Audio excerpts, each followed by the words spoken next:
বিচারের জন্য রাজুকে দাঁড়াতে হয়েছে। বিচার চাইতে যখন আমরা দাঁড়াই, ভাইদের জন্য যখন আমরা হল গেটের তালা ভেঙে বের হয়ে আসি 1000 জন মেয়ে, আজকে আমাদের নারী সমাবেশে আমাদের পেছনে বা আমাদেরকে সাপোর্ট দেওয়ার জন্য 10টা ভাইকেও আমরা পাই না।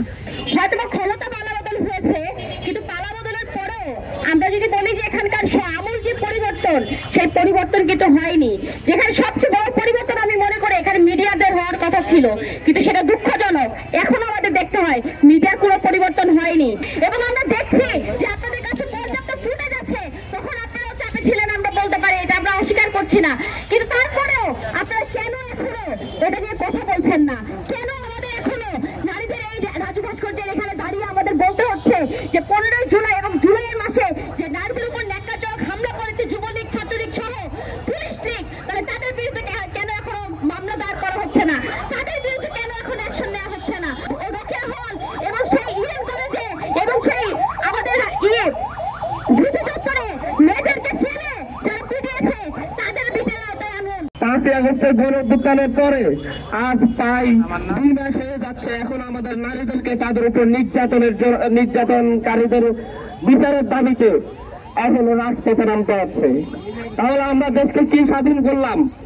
দেশের অন্তর্বর্তীকালীন সরকার, বিশ্ববিদ্যালয় প্রশাসন কি করছে? এখনো ক্যাম্পাসে যেভাবে নৃশংসভাবে আমাদের বোনদেরকে মাটিতে ফেলে পিটানো হয়েছে, সেই হামলাকারীদের, সেই নির্যাতনকারীদের এখন পর্যন্ত চিহ্নিত করে একটি মামলা দায়ের করতে পারে নাই।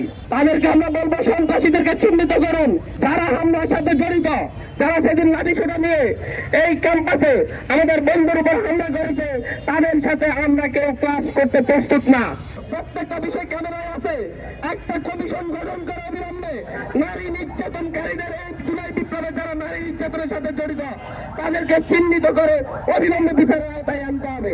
এখনো যদি স্বাধীন দেশে বিচারটা না পাই আমাদের নারী শিক্ষার্থীদের জন্য, তাই সেটা আমাদের তো এই দেশে খুবই লজ্জার। তারা থাকতো সামনে, আমাদের রাখতো মাঝখানে, আবার তারা ছেলেদের সাইডে থাকতে পিছনে। কিন্তু 15 জুলাই যে নৃশংস বর্বরতারা আমাদের দেখিয়েছে, ছাত্রলীগ নামে টোকাই লীগ, আপনারা বলেন টোকাই লীগ, কিন্তু আমি বলবো খুনি লীগ। কারণ তারা যেভাবে টার্গেট করে একবারে টার্গেট করে মাথায় মেরেছে, একবার খুলি বের হয়ে গেছে, তারপর রড দিয়ে মেরেছে, তা আপনারা কিভাবে তাদেরকে ছাত্রলীগ বা টোকাই লীগ বলেন? আমি তাদেরকে বলবো খুনি লীগ, সন্ত্রাস লীগ। তারা এখনো কুকুচো করে আমাদের সাথে ক্লাস করতে আসে।